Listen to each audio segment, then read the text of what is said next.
अमरनाथ का जन्म गांव खेड़ा, जिला कुरुक्षेत्र, हरियाणा में हुआ था। इन्होंने एक खेतीहर परिवार में जन्म लिया था, इसलिए जैसे जैसे वे बड़े हो रहे थे उनकी रुचि खेती से जुड़ती जा रही थी। उनके पिता ने उनका दाखिला स्कूल में कराया तो था, लेकिन पेड़ों की छांव में पढ़ते समय भी अमरनाथ के दिमाग में खेती ही गूंजती रहती थी। पुराने दिन की वे यादें आज भी वे भूले नहीं है। अमरनाथ बचपन से ही अपने पिता के साथ खेतों पर जाते थे। उन्होंने देखा कि किसान किस तरह खेतों में दिन रात मेहनत करता है, लेकिन जितनी मेहनत वो करता है उसके मुकाबले किसानों को मजदूरी तक नसीब नहीं होती है। इसी कारण अमरनाथ ने कई जगह नौकरी भी की, लेकिन वहाँ भी उन्हें कुछ खास तरक्की नहीं मिली। आखिरकार अमरनाथ ने खेती को चुना और इसमें लगातार मेहनत करने लगे।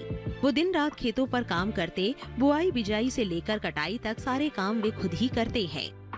काम करने की लगन और हमेशा कुछ नया करने की जिद ने अमरनाथ के लिए नए रास्ते बनाने शुरू कर दिए। उन्हें कहीं से पता चला कि सरकार किसानों के लिए अनेक सुविधाएं और ऋण मुहैया कराती है, तो बस फिर क्या था, अमरनाथ ने सरकार से खेती करने के लिए ऋण लेकर अपने काम को आगे बढ़ाया। उन पैसों से ट्रैक्टर खरीदा, धान काटने की मशीन खरीदी। सरकार की तरफ से मिली इन सुविधाओं से खेती से काफी मदद मिली। इन सभी मिली सुविधाओं से अमरनाथ की समझ भी बढ़ी। उन्हें ये समझ आने लगा कि परंपरागत खेती को छोड़ नई तकनीकों को अपनाकर ही किसान खेती में सफलता हासिल कर सकता है। लिहाजा वे नई तकनीकों के प्रति पूरी तरह से जागरूक रहने लगे। अमरनाथ ने अनेक राज्यों के सेमिनारों में शिरकत की और वहाँ अपने फसलों का प्रदर्शन किया और उसके लिए अमरनाथ को इनाम भी मिला। अमरनाथ खेती से जुड़ी बारीकियों और नई तकनीकों को जानने के लिए शहरों के चक्कर भी लगाते थे। इसी बीच उनका नासिक जाना हुआ था।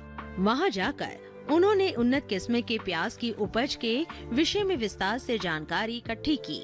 उन्होंने प्याज की खेती करनी शुरू कर दी और उसमें उन्हें अपार सफलता भी मिली। सेमिनारों में उनके प्याज को खूब सराहा गया और उन्हें पुरस्कृत भी किया गया। अमरनाथ ने फसल चक्र को अपनाया। उन्होंने एक साथ कई फसलें लेनी शुरू की। प्याज के साथ गन्ना और चना भी लगाया, जिससे उनकी आय में भारी इजाफा हुआ और प्रगति के नए रास्ते भी खुलते गए। गरीबी के साए में पले बढ़े अमरनाथ आज अपनी कड़ी मेहनत और लगन के बलबूते आज सफलता की ऊंचाइयों को छू रहे हैं और अन्य किसानों के लिए प्रेरणा स्रोत बन गए हैं।